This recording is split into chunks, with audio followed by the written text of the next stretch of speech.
এটা চাঁদা আকারে আমাদের কাছে দেখার সুযোগ হচ্ছে না, কারণ তারা সমঝোতার ভিত্তিতে করছে। চাঁদাবাজি এরকম যদি কেউ করতে আসে তা কোনো সুযোগ নেই। মালিকদের কল্যাণে ব্যবহার করতে চায়, কতটুকু ব্যবহার হয় সেটা জানি না, সেটা নিয়ে হয়তো বিতর্ক আছে।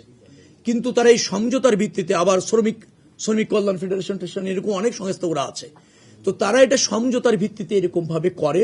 সেখানে আবার প্রাধান্য পায় যখন যার প্রভাব থাকে ওই মালিকদের মধ্যে, অথবা দলের প্রভাবও থাকে, যে দল ক্ষমতায় থাকে সেই দলের শ্রমিক সংগঠনদেরও একটা আধিপত্য থাকে, এটা আছে।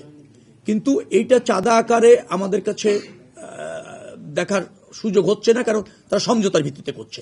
চাঁদাবাজি এরকম যদি কেউ করতে আসে তা কোনো সুযোগ নেই, কোনো সুযোগ নেই। যোগাযোগ মন্ত্রণালয়ের অধীনে বা যে সমস্ত জায়গা আছে সেখানে বাইরে থেকে কেউ চাপ প্রয়োগ করে চাঁদা নেবে, অনৈতিক সুবিধা নেবে, সে সুযোগ নেই। কিন্তু মালিকরা যদি সমঝোতার ভিত্তিতে ওটা করে, সেটাও আমরা তাদের সাথে কথা বলে দেখব যে সেখানে কেউ ডিপ্রাইভ হচ্ছে কিনা এবং সেই অর্থের অপব্যবহার হচ্ছে কিনা, সেটা আমরা দেখব।